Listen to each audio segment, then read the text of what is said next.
Welcome to the Baseball Together podcast, baseball family. For those of you new to the show, we are here to raise money for the nonprofit organization Called Up, whose mission is to give disadvantaged young ball players the equipment they need to play the game we all love. We also want to unite communities by improving or rebuilding baseball facilities in areas suffering economic or environmental hardship. At this time, you can support by purchasing t-shirts and other baseball-related apparel and accessories from 9plusus.com. 10% of all these sales go to the cause. Again, that's 9plusus.com. The number 9, plusus.com. 9plusus.com. We hope you enjoy this episode of the Baseball Together podcast, brought to you by 9plusus. Welcome to the Baseball Together podcast, baseball family. I am Brad, and as always, I am joined by Brig. What is up, baseball family? Well, this week, baseball family, we have quite a bit to talk about. We're going to get into a number of things, but we're going to start with a very special hire by the San Francisco Giants to their Major League coaching staff. We're going to talk about the swift arm of the law that is Major League Baseball, and then we're going to reach into the old mailbag. So let's go ahead and get started. First, this just happened today. We're recording on Thursday. We'll talk about that a little bit later, but we're recording Thursday, and this came down today, Brig, and I think it's pretty awesome. The Giants hired Alyssa, I'm probably going to say it wrong, Nakken? I've been saying Nakken. Okay, Nakken, that's probably right. There's two Ks. I don't know. Yeah, and that's what I think, but I don't know. Anyways, so she's going to be on the Giants' Major League coaching staff. She's the first woman to be on a big league coaching staff. Now, Brig, when I sent this to you, as soon as I saw it. Yeah. And the point that you brought up was, well, maybe she's not, but the Yankees, they have a woman coaching in their minor league system. Is that right? Correct. Yeah, she's on the hit. She's a hitting coach. Okay, yeah, and that's exactly what Alyssa's going to be doing. She's going to be helping with as a hitting coach. She's going to be helping out in the outfield, assisting the first base coach, and I even saw that she's going to be throwing some BP. Yeah, I saw that. This is so like the most exciting thing right now, and I feel like baseball needs this win. Doesn't matter what's going on in the rest of baseball. This is long overdue. And it's about time we started accepting qualified women into these positions because they are going to bring so much more benefit than I think any of us even expect or hoped for. That's right. So yeah, she was a 3-time all-conference first baseman. She was a conference scholar athlete of the year in 2012, and then earned a master's degree in sports management from the University of San Francisco in 2015. Yeah. And she did that while she was interning with the baseball operations department with the Giants in 2014. So just amazing. She's no dummy. She knows the game. Yeah. I think the Giants did a great job here. Not just the fact that they're hiring a woman, but I think she seems like she's qualified. She's been working in the game for a while. Yeah, exactly. And I don't think it has anything to do with the fact that she's a woman. I just think that's exciting. I think she's qualified. Mm-hmm. I think she's capable. And I think she's as deserving as anybody else for the position. It just happens to be novel, and that's exciting, and let's celebrate it. But then let's also remember that she's perfectly suited for the role. Yes, exactly. That's exactly right. And I hope that she's the first of many, because I know there are plenty of women out there who know the game, who can coach, who deserve opportunity. Absolutely. I 100% agree. In fact, we have been discussing women in baseball for some time, and there's more to come on that right here on this podcast. That's what you call a tease. That is a good old tease. So we had a hiring today, right? A coaching staff hiring, but there was a signing just yesterday, a big signing. A major free agent was hanging out on the market and finally got picked up. Josh Donaldson got picked up by the Twins. Yep. He got a 4-year, $92 million deal with the Twins. Brig, do you think that he's going to have a major impact on that team in general? Yeah, it'd be amazing if he didn't, actually. And that's the thing. They're an offensive-minded team, right? And it's just another big bat that they're adding. So, yep. Yeah, and I actually think he's a plus defensively too. I mean, he's not what he was, 5-6 years ago when he was even with the A's. Right. But at the same time, I do feel like he's going to be an upgrade for most guys you have at that position. Yeah, well, and he's going to bring leadership and experience and a whole bunch of other intangibles that I think are some of the most important things. Yep, He just exactly happens right. to also be capable ball player still. It's not like Dustin Pedroia, who's got all of the intangibles coming out his eyeballs, and is one of the best guys to have on the bench and in the clubhouse, but he can't do anything for you on the field. This is not what they're getting with Josh Donaldson. I think that's exciting. Yeah, and it's kind of crazy too, right? Because he had that he kind of parted way with the Blue Jays, and then he went on that 1 year deal with the Braves. They call it a prove it deal because you've got 1 year where you can prove that you can still play and contribute, like you said, as a capable ball player, and he definitely did that. Yeah. Right, and so the Twins decided to bring him in. He was waiting for a bigger deal, but the market I don't think the market was right for it with what he was wanting. Yeah. I think this was the most he was going to get from anybody, and I think that's why he took it. Well, and there are too many other third basemen that are more qualified to earn bigger, right? Nolan Arenado, Chris Bryant. Those are just two names that are, deserving of some pretty heavy investment. So I think he got a good deal. I think he's going to end up on a great team. Now the question is, what does that mean for those two guys I've just mentioned? And on top of that, what is Camargo going to do on the hot corner in Atlanta? He's the only guy they have left there playing third base in Atlanta, and I don't think he's ready. Yeah, I don't know. I mean, we could just see the Braves take a step back this year is what it could be. Yeah. Because, I know the Nats lost Rendon. And so I don't know, maybe they could make a deal for somebody, but I don't know. I don't know what they've got the NL money. is going to look like next year. The Atlanta's got the money. They got all bunch of cap space. They could do whatever they want. Basically, they could go get Arenado. They could get KB. They could do whatever they want, but they've got to do something because in 2019, Camargo, who's the only other third baseman they have left, he was his OPS was 279. Oof. So, as far as offensive production, that's real bad. Well, his on base his on base percentage. His OPS is 663, which isn't a whole lot better. Oh yeah, there we go. Sorry, I read that wrong. No, that's fine. But I totally get the picture you're painting though, because either way, that's not good. He's not good offensively. They're gonna need to do something. But the thing is if they were to go get Rendon, if they were to go get Arenado or Bryant, they've got to trade. So they've got to trade assets, and both of those teams are going to be wanting. I mean, they're not going to accept scrubs in return. Yeah, absolutely. So absolutely, yeah, that's tough. I mean, I would think that I don't know if they would do this, but I would imagine that Dansby Swanson would have to be in some kind of package deal for somebody. Oh, interesting. Even though both teams have their shortstop of the future. Yeah. But I mean, we've seen it happen plenty of times in the past that you can move a shortstop to third base and he's just fine. Yeah. Yeah, I absolutely agree.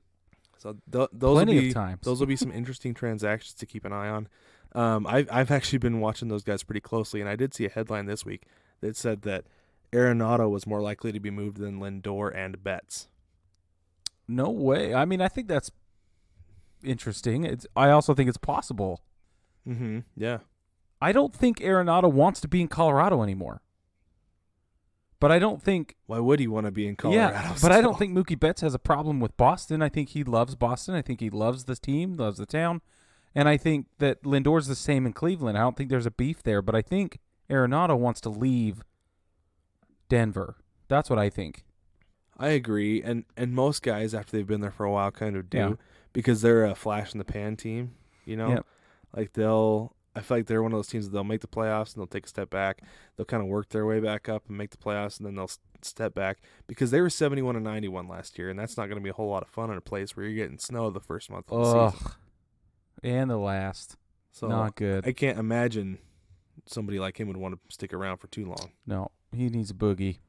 He's got a team option or Yep. or something right now in his contract. Maybe it's at the end of this year. I can't remember if it's right now. I think it's at the end of the 2020 season that he has an option, but He has. Let me look at it real quick here. I don't. Oh, he can opt out after the 2021 season. oh, it's not till 2021. Oh, geez. Yeah. Okay, so he has to get traded then. Well, Yeah. that could be really advantageous to the guys in Denver. Yes. It really could be, because he's going to pull a lot for his trade. I mean, it's going to draw a lot in that deal, no matter what. Mm-hmm. And the thing that GMs like is club control, right? Yeah. So they have a guaranteed 2 years of club control. Yeah, if they with get him Arenado. now. So you can demand quite a bit with a guy of his caliber with 2 years of club control. Yeah. Yep. It's going to be exciting. It is. It is. I love trades. Like, I don't know what it is. The last few years I've gotten to where I like trades and free agent signings, and it's like really the part that gets me so excited during the offseason. That's fun. It's so Yeah, fun. That is fun. Let's go ahead and take a quick break, and when we get back, we're going to talk about the short arm of the law that is MLB. Hey, babe, I'm headed to concessions. Do you want me to grab you something? Yeah, anything, whatever you're getting. Okay, I saw a burger. I'll probably grab that. No, that doesn't sound good. Okay, I think there's barbecue, probably some nachos. I don't think I want either of those either. But just get me anything. What do you want? I saw a hot dog earlier. Okay, I can do that. Well, no. Couples may quarrel, but baseball is for lovers. Shop the Lovers Collection at 9plusus.com.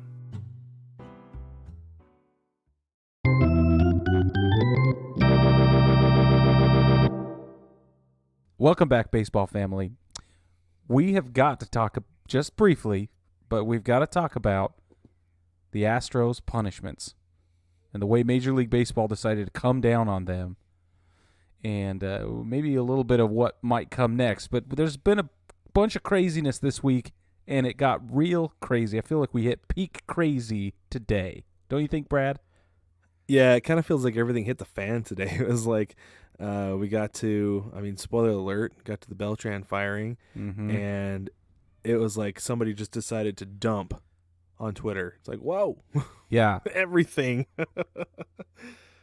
Yep. So hopefully we've hit the peak of this, and we're gonna start coming down from it. But at the same time, it's so much fun that I don't know.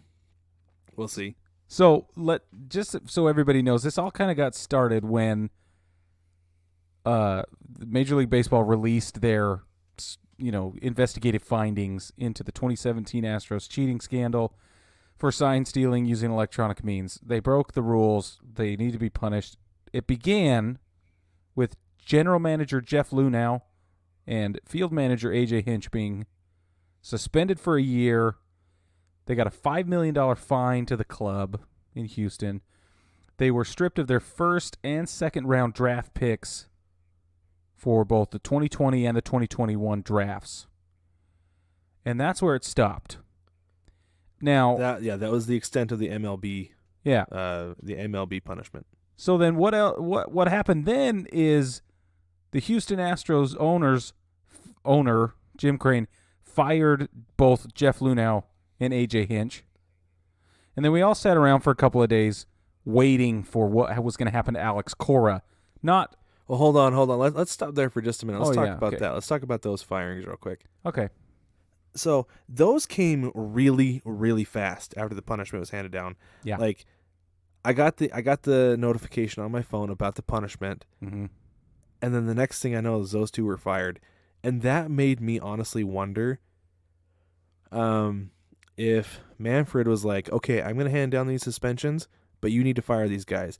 I'm going to let you have some organizational control and do it yourself. There you go. I could see that. I'm curious if that's what happened there. That makes perfect sense to me. And it got me thinking, seeing that those two guys got fired. Brig, do you think either one of those guys is ever going to work in baseball again? I think that of the two of them, Jeff Lunau stands the best chance. And here's why. Because in Major League Baseball's punishment, in its investigative findings in the report, it says that Jeff Lunau is going to receive the equivalent of what, remedial management and leadership training, which leads me to believe that he's going to be accepted back into the fold at some point.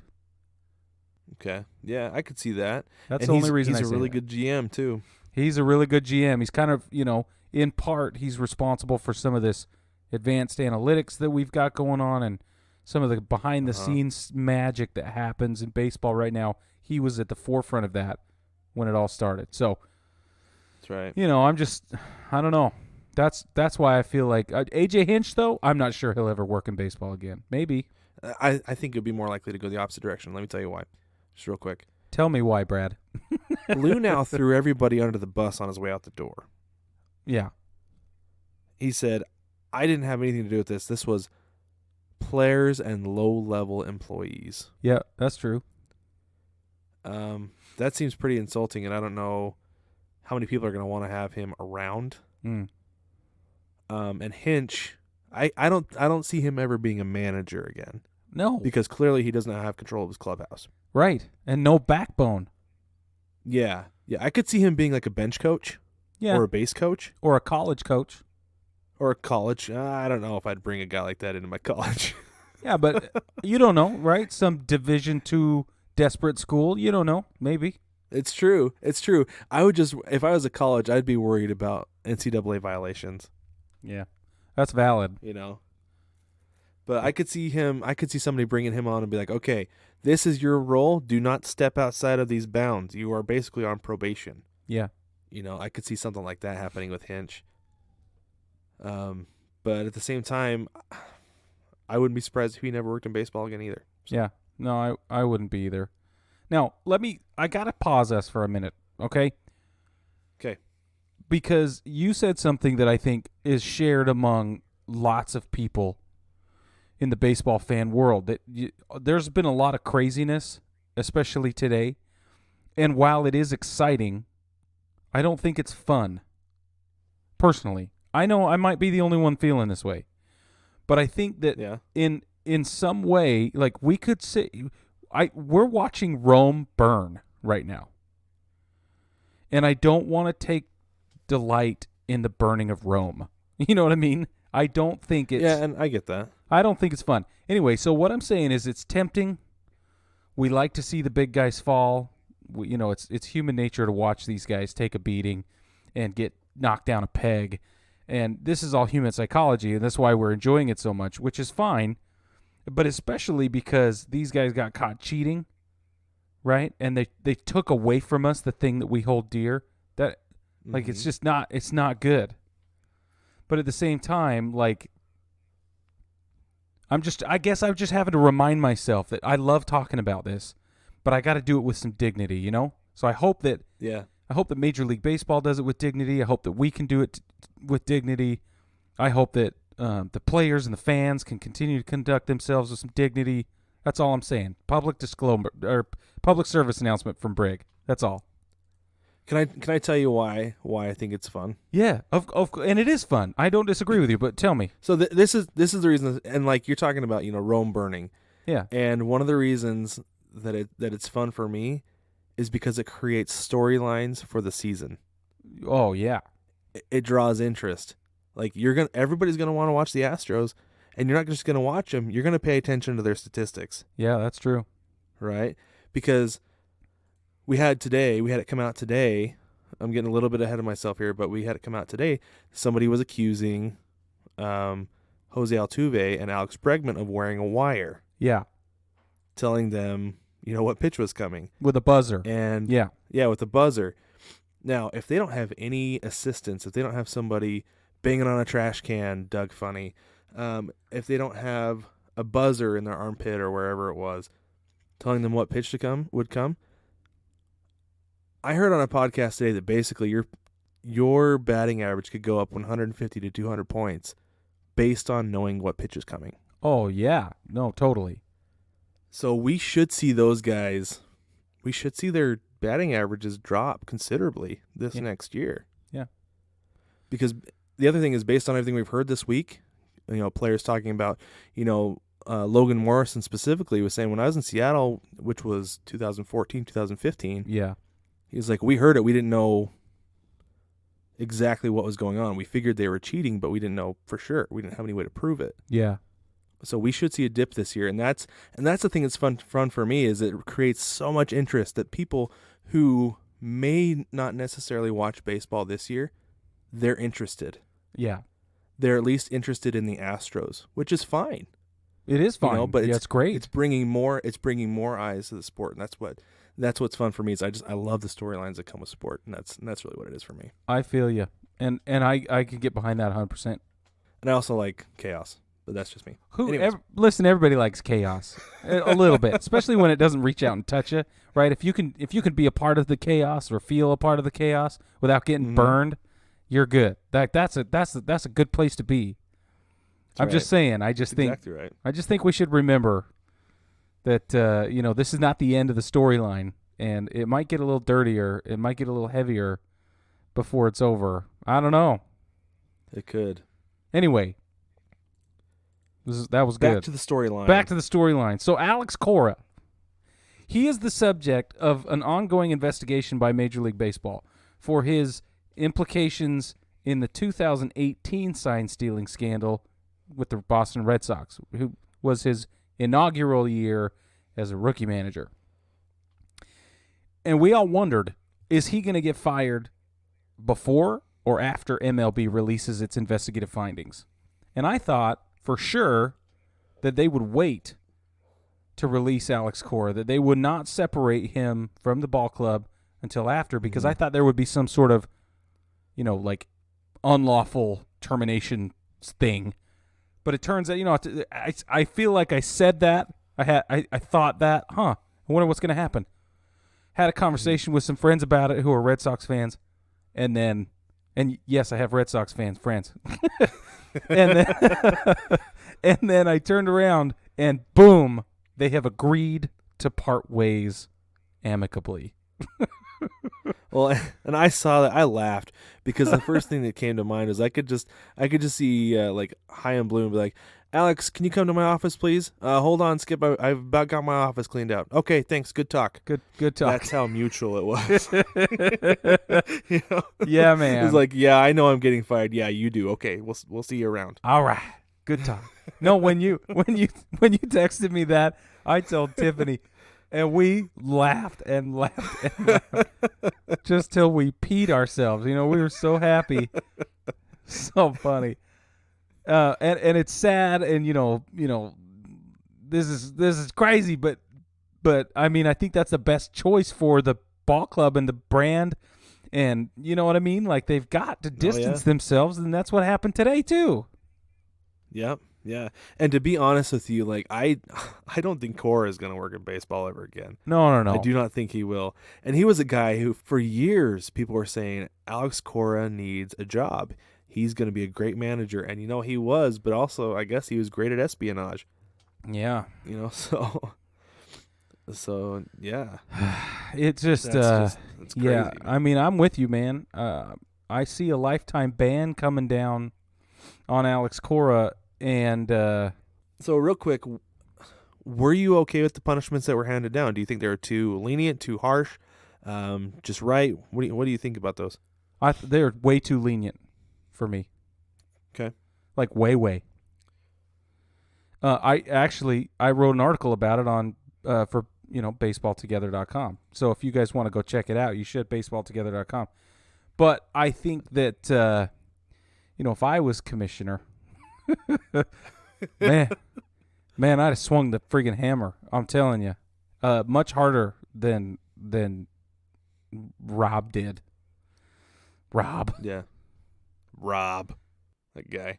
Okay, so I have actually a 9-point sort of list of things I would have done if I was the commissioner, and I agree with the $5 million fine, I think, because that's a maximum allowable. So, I mean, what are you going to do? So I agree with $5 million fine. But then another one of mine is that I would make them ineligible to participate in the 2020 draft altogether. And then I would strip them of the first 3 round draft the first, second, and third round draft picks in 2021. And then the 1 season suspension is too weak for me, so I have different opinions on that in my list for both Luhnow and Hinch.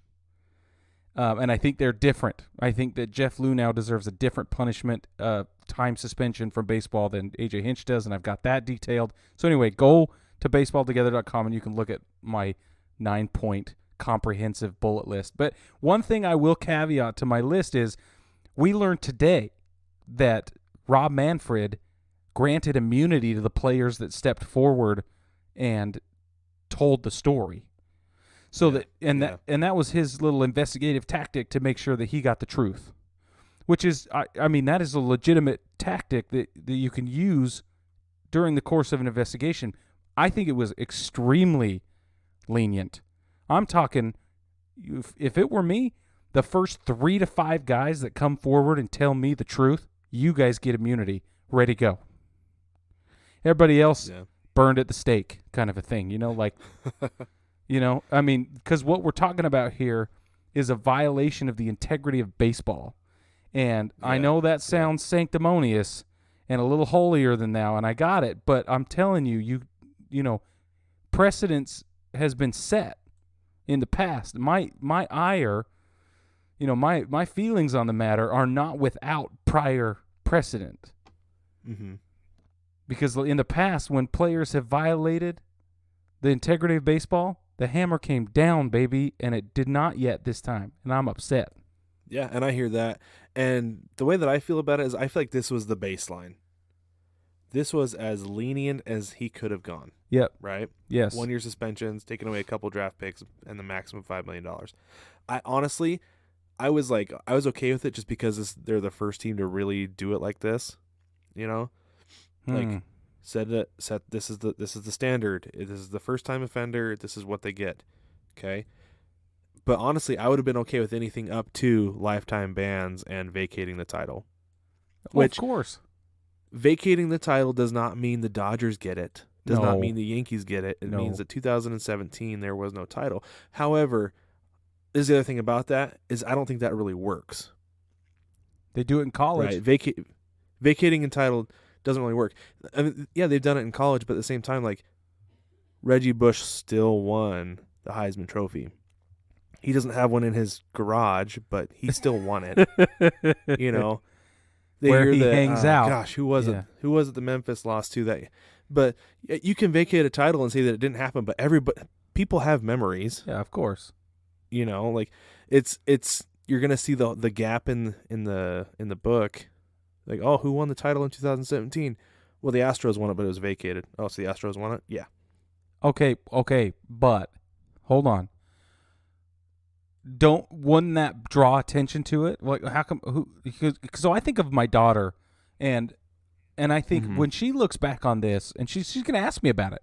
Like, I go to my dad and I go to my father-in-law, and I say, okay, what happened with Pete Rose? And they go, all right, let me tell you. Yeah. And that's what we're going to experience as well. When our kids and grandkids get to a certain age, they're going to say, all right, what happened with steroids? And then they're going to ask us, what happened with the cheating and sign stealing? And we're going to explain it to them. Yeah. And if there's not a title on the books, then it will be a ready-made lesson and a ready-made example every single time that conversation is had. So I don't think actually vacating the title is a pretty good idea. Yeah. For that reason. I think if it comes out that this whole buzzing wire thing, I think if that's real, then you've got a couple lifetime bans coming down and possibly a title vacation. Absolutely. Now, but hold on. Here's extra reasoning, because if Manfred said, okay, you guys were using the camera in center field, right? Yep. And you're relaying it to the video replay room, right? Yep. Okay. And you're banging on the trash can, right? Okay. Now I gave you an opportunity to tell me the whole story. And now here we go. A week after I release my investigative findings and come down with punishment, I'm getting more to the story. Burn him at the stake, right? Like, well, burn I it down. actually read something today that said so Jose Altuve actually already came out and he denied it. Oh. And the article that I read that talked about that said that they asked about the wire because that was something that I guess they knew about, and it was they denied it, and they weren't able to find any proof. So if it comes out, like I said, that it's true, then yeah, for sure. Yeah. I don't know. I didn't know. So when I wrote my article about what should happen, I didn't know about the wire thing. Well, at that point, it was a joke because I told you about it. We were laughing about it, and I was kind of like, well, I don't know. But then it came out. I was like, oh, wow. Yeah, today. It all happened today because apparently players, to be named later, I don't know, are using burner accounts on Twitter to air their grievances and their dirty laundry. Yeah, and that's something Kevin Durant did in the NBA. He would use burner accounts to respond to people who are talking trash on him on Twitter. Okay. So burner accounts aren't really anything new, but it's a thing. And actually, the Philadelphia 76ers, their GM got fired for using burner accounts and basically defending decisions and releasing player health information. Holy moly. Yeah, burner accounts are a big thing. Well, yeah, I mean, I know they exist, but I'm saying that that's crazy. I did not know that. Right? Talk about somebody who's never going to work in a sport again, man. Yeah, right. That's a fact. That's a fact. Or any other position of responsibility. Yeah. Anyway, but this is like, man, I don't know. This all came down today. I'm struggling to process it all, to be honest. Yeah, and it is a lot, and it's crazy stuff, and I'm sure we'll learn more over the weekend. This could just be the tip of the iceberg as far as what we're going to find out about this stuff. Sure. But yeah, I mean it's crazy. We might end up doing an emergency podcast next week. I don't know. We'll see. Yeah, let's just do it anyway. Oh my gosh. Well, let's go ahead and take another quick break. When we get back, we're going to reach into the mailbag. The mailbag.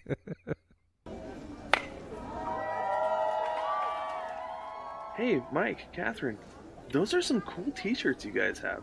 Thanks, man. Yeah, I got it from 9plusus.com. They have tons of great baseball designs. Yeah, I wear my 9plusus clothing all the time. My favorite gym tank says diamonds are everyone's best friend. And my go-to shirt for barbecue says a hot dog at the ballpark is better than steak at the Ritz. Wow, I love that. Right? Isn't that so cool? Yeah, I also got this snapback from 9plusus. They're really the greatest stuff. Well, I'm going to have to do some shopping after this batter. What was that site again? So yeah, it's 9plusus.com. So the number 9, right? 9 players on the field plus us. So 9, the number 9, PLUSUS.com. Shop 9plusus.com. Apparel for game day and every day.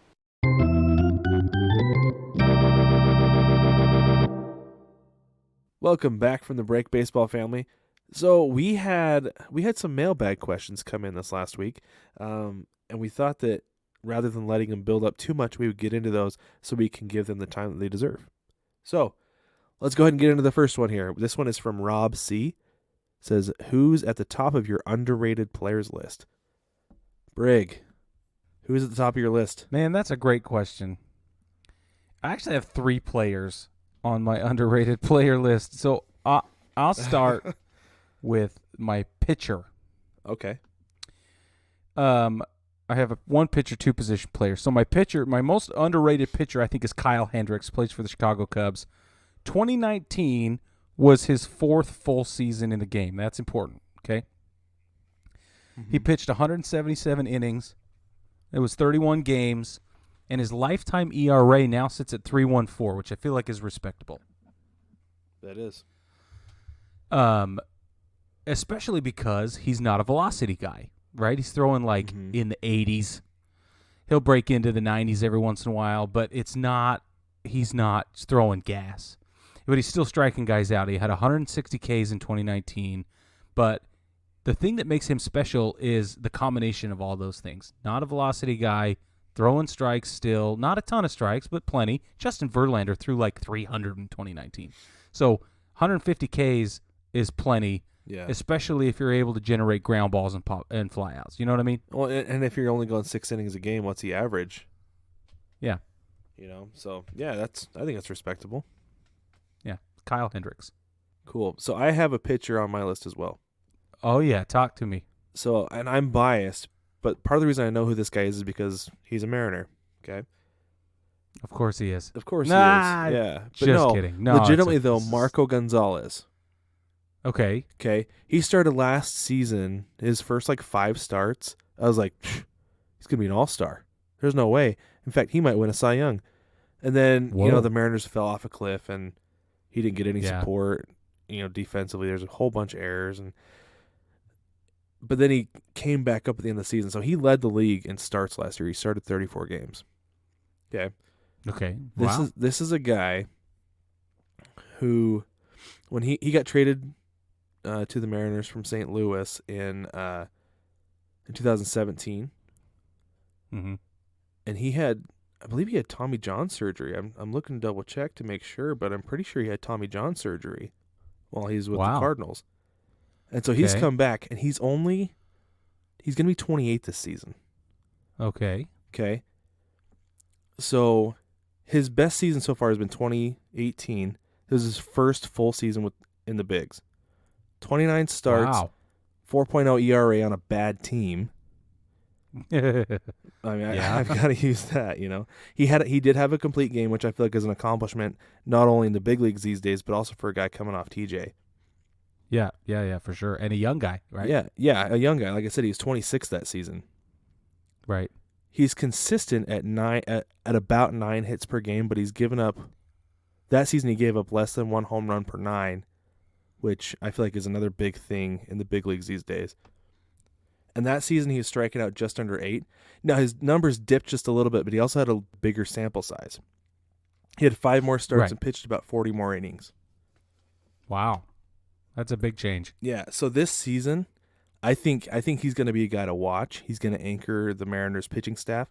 I'm going to say right now that he's going to make the All-Star team. He's that good of a pitcher, but nobody knows about him, A, because he's in Seattle, and B, he's really young. Really young. Jeez. As a pitcher, he made his major league debut at 22. Did I mention that? No. Yeah, Wow. So I think he's my most underrated pitcher. That's a pretty good one, man. I like that. All right, give me one of your underrated position players. Okay.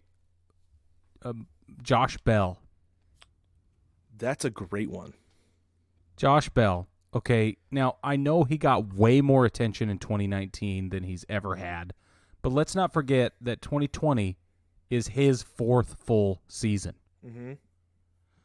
That's it. Just his 4th. Yeah. Okay, so for him to be getting this much attention is pretty cool anyway. Okay, so here are his 2019 numbers. Okay, steady improvement. So in 2018, he hit 261, and then it went to 277 in 2019. Now, that's nice. In 2018, his OPS was 768, and in 2019, it went to 936. So I'm expecting the same kind of jumps in 2020, and I think we're going to see big things out of Josh Bell. What about you? Sorry, real quick. Josh Bell is a great player. I remember watching him when he first came up, and he is impressive. He's a very, very good player. Okay. Who you got, Brad? That's my analysis. He's very, very good. That's solid. I agree with you. So, my underrated position player is Andrelton Simmons with the Angels. Oh, yeah. So he has 5 Gold Gloves, 4 top 15 MVP finishes. Guess how many All-Star games he has? Wait. He has 5 Gold Gloves? Uh-huh. Yeah. No way. Are you serious? True story. 2 with Atlanta, 3 with the Angels. Okay, I didn't know that. Yeah, and he's been in the league 8 years, 7 full seasons. Wow. And last year he only played 103 games. But guess how many All-Star games he has? In 8 seasons? Yeah, 7 full seasons. Don't tell me it's 6 or 7. 0. Big fat 0 for 5. No way. Sorry, 4-time Gold Glover. Okay, so he's got 4 Gold Gloves, but he's never been to an All-Star game. Never been to an All-Star game. And he's finished top 15 in the MVP 3 times. Sorry. Get out of town. Yeah, and he's never been an All-Star. And I think this year he's finally going to get some recognition playing next to Rendon, or Rendon will just overshadow him. But Wow. but no, like defensively, he's a star. Like he is fantastic defensively. He's average Wow. offensively, which I'm fine with. Yeah, me too. If you've got a guy like Mike Trout and you've got Ohtani in your lineup, I'm fine with an average offensive player. He's not below average by any means. His WAR this last year, he had a 2.1 WAR, which is fine. Yeah. But like I said, if you're a guy on defense who's not giving up runs, and you've got Trout and Ohtani, and then now Rendon in your lineup, Yeah. you're fantastic. Oh, and by the way, Dude. he's also got a platinum glove. Jeez. Okay. That's a great one. That's like a really great one. So he's my underrated position player. All right, give me your other underrated position player. My other one is DJ LeMahieu. Ah, there you go, your guy. He's my guy. Now, I know everybody's yelling at me because I'm doing the homerism thing with the Yankees. And I know that he got a ton of attention this year, but that's because the dude played 3 different positions at various points throughout the year, still was eligible for a batting title, still was eligible for all-star picks, and it's, I don't know, he can play anywhere. And if you get a guy who can play anywhere, who's not leading the charge in awareness and attention, I mean, so DJ is like the Ben Zobrist of the 2016 Cubs, but he's better, and you know what I mean. And he can do anything. Anyway, I just think he deserves even more attention than he's getting, despite the high speed attention he's been getting. Well, he got a Silver 2019 Slugger this year, and he's 4th in the MVP voting. Right, and I still think he's underrated. Well, guess what position he won the Silver Slugger for? Second base. It was second base. Yep. So random, because he doesn't look like a second baseman. I know he played a billion games on first, played a billion games. I don't know. Yeah. I'm sure it was just like, well, we have to give him one. Yeah, of course. But we've got Santana over there at first base, so let's just. Yep. Yeah. But that's what I'm saying. I mean, if you're running into a Silver Slugger problem, and you know you got to give it to DJ LeMahieu, but you're like, well, let's fill in the gaps first, because we can put him anywhere in this, even in the awards. It's like, well, sweet. That's right. Still underrated. That's all I'm saying. Yeah, he is. That's a solid pick. He is an underrated player, and part of it I think is because he's so young. Yeah, and he was stuck in Colorado for so long. Yeah. That'll do it. That'll do it. I hate to say that about Colorado, but I mean, he didn't get a lot of attention in Colorado. Not a lot. He got some. He won awards there too and everything, but not like he's doing now. Which it's just befitting his talent. So, all right, should we move on to the next? Let's move on. Okay, so this is from Luke Boyden. It says, do you guys watch any baseball leagues from different countries like Australia, Japan, Dominican Republic, or Cuba? Brig, I feel like you have more of a pulse on international baseball than I do. I sat down with Wilson a few weeks ago, and I can't remember if he wasn't sleeping or what, but we stumbled across Venezuelan winter ball on ESPN3, and I think that might be how I'm going to be getting my winter fix from now on, because that was fun. And to be completely honest, I don't know if it was Venezuela because I don't speak Spanish. I don't know where they were playing. Yeah, for sure. It probably was, but yeah, it could have been anywhere. But what about you, Brig? I honestly don't pay too close attention to much of it, although I should pay more attention. I was in Seoul, South Korea, and almost ended up at a Doosan Bears game, actually. And I regret not going every single day because that would have been a super cool experience, and I don't know that I'll ever be in Seoul ever again, right? So yeah. It was a group thing. Nobody wanted to go with me, and it was one of those situations where I would have felt more comfortable with somebody with me. So I ended up not going to the ball game. It's just different parts of the world. You want to be by yourself, and other parts of the world you really don't want to be by yourself. And that's pretty simple, Yeah, it's true. I got some. I thought. So here's what happened. Short story. The day before I was going to go to the Bears game in Seoul, I was with a buddy of mine, and we took a turn on a weird corner in Seoul and ended up in a bad part in town. It was like we were in a great part of town. We took a turn, and we were just aimlessly walking and checking things out, and we ended up getting followed, and it was. I mean, I'll leave the details out of it, but it was, very uncomfortable. So that's why the next day when I was going to go to the game, I decided not to go by myself. That's probably not a bad idea. Yeah, that's all. So, but I mean, to answer the question, I want to follow more baseball internationally. There's a Twitter account I follow, or excuse me, an Instagram account that I follow about Australian baseball, and I like what I see going on there. But obviously, there's disaster in Australia right now. So, yeah. But no, I mean, if there's a ball club where I travel to, I check to see if there's a game, and I weigh out the options. But I wouldn't say I follow it. Yeah.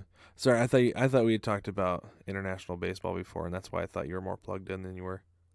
Well, and I have been in the past. I'm just not right now. I see. That's really what it is. Is that I'm just not right now, but I have been in the past. Okay, cool. Well, all right, here's our third question, our final question this week. Comes from Gio Urshela for MVP. My man. Says, if Mike Trout wasn't in the MLB, who would be the best baseball player right now? So, okay. Who you got? Well, hold on. I'm going to preface this, okay? Mr. or Mrs. Gio Urshela for MVP. I'm going to admit that you stumped me. This one took me days to think about. I think Brad had it figured out way before I did, but I spent a long time thinking about this and weighing it out, and I'm still uncomfortable with my decision. I'm just going to be honest with you. But, okay, so my choice is Cody Bellinger. Really? Yeah. That's mine, too. No, is it really? Yeah, it is. It is. Yep. Okay, why? Tell me, what do you think? Because I have a couple of ideas as well. Okay, so I have right here in front of me, I have baseballreference.com, just looking at MLB leaders for last year. So he led everybody in WAR, okay? 9.0 WAR, okay? 9.0, yep. And then you look at his page, and he has an MVP, he has a Rookie of the Year, he's a 2-time All-Star, Gold Glover, Silver Slugger, and he's only had 3 full seasons at the big league level. Oh. And he's okay, but not just 3 full seasons, Brad. 3 full seasons with postseason experience. That's right. 2 appearances in the World Series. Oh. So you can't beat that for a guy who's 24. Well, and not only that. Well, when does he turn 24? Let me look up his birthday real quick, because he was 23 during this last season. It's July 13th, 95. Okay, so in the middle of next season, he's going to turn 24. Yeah, this is his age 24 season is 2020. Yeah, so it's not just that he has all those accolades to attach to his name, and he was a top 10 MVP finisher his rookie season. But it's not just that, but it's that he's getting better. He's continuing to improve, because his first 2 seasons, he was a liability defensively. This last year, no. Yep. He was the man in the outfield. Yeah. So that's why he's my best player, is that he's proven to be one of the best players in the National League. You've got Christian Yelich that he's competing with. You see all the commercials, play a game of MVP, whatever. But he's continuing to get better. and he's still so young. So that's why he's my guy. What about you?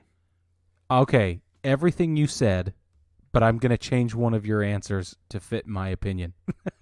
You said his commercials and whatever, right? All the MVP and the branding and whatever. Mm-hmm. Okay, but that, to me, that's the thing Mike Trout is missing. Is the brand. The thing Mike Trout is missing is the figurehead and the mouthpiece and being the guy drawing the crowds and getting people excited, getting people interested.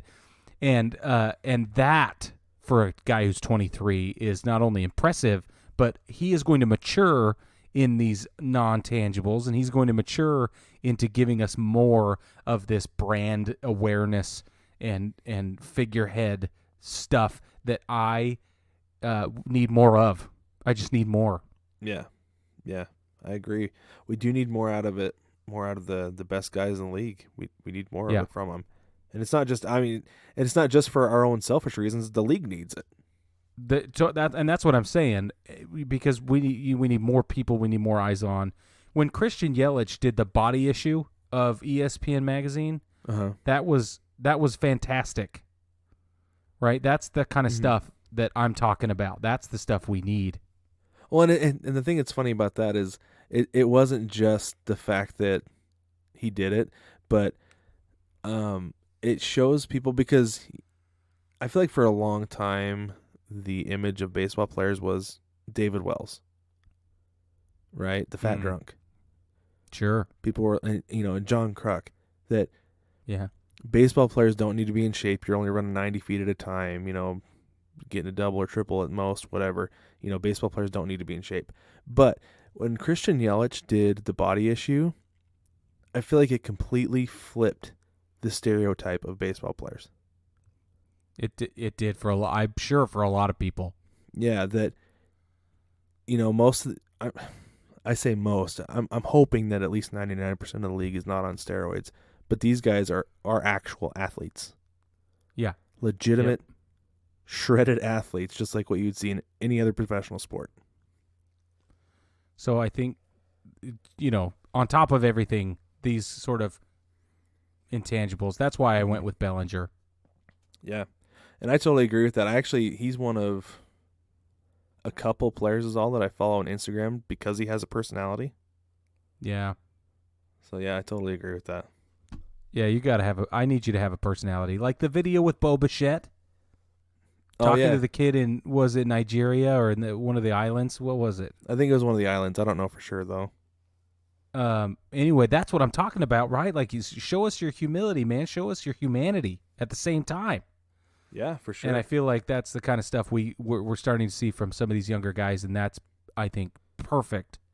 So Cody Bellinger's fit that category, and that makes him one of the best players in baseball right now. Maybe the best outside of Mike Trout. Yeah, that's right. And baseball family, feel free to answer any of these questions.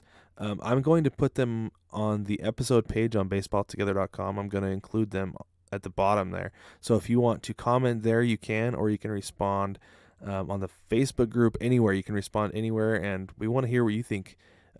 We want you to answer these questions of your favorite, who you think is the best player, who you think is overrated, anything like that. Or I guess we're talking underrated, so anybody who's underrated, stuff like that. So feel free to answer these questions and participate in the conversation. Don't forget to check out the T-shirts and the pillows. We have pillows, people. We have pillows that are baseball pillows on the shop. It's at shop.9plusus.com. It's the number 9, PLUSUS.com. Shop.9plusus.com. T-shirts just for baseball people. Even stuff that's not for baseball people, that, if your significant other, or you got a kid or whatever, and it's their first time at a ball game, or they need something fun or cute to wear to the ballpark, but you don't want to shell out for something at the team store, or you're just going to a minor league game and you're visiting or whatever. We have stuff that you can wear that's still baseball stuff, but is cute, etc. Anyway, jump on there, check out stuff, and everything goes to support the cause. That's right. And baseball family, we talked some about baseballtogether.com today. You can go check out the I guess it's our blog, right? Yeah, go Yeah, check out baseballtogether.com. Brig mentioned that he wrote an article this week. We finally got him to write something. Yes. He wrote about what he would do if he was the MLB commissioner. And you can read some other stuff on there. You can also listen to the podcast there. And we've been talking about making some changes to the podcast. Not changes, but making some improvements to the podcast. Tune in next week. We're going to talk about it a little bit. And I think next week's going to be the first time we do it. It's going to be a big surprise, something fun that we've been talking about doing. What do you think, Brig? Should we drop our improvements next week? We sure can. All right, I think we'll do it. I think we're going to do it Do next week. you want to? Do you want to? Yeah, let's go ahead and do it. I think it'll be fun. All right, I'm down. So, all right. So, we'll talk more, like I said, we'll talk more about it during next week's episode, let you know exactly what is different. Until then, don't forget to like, subscribe, rate, review the podcast, and tell your friends about us. And baseball family, we will catch you next week.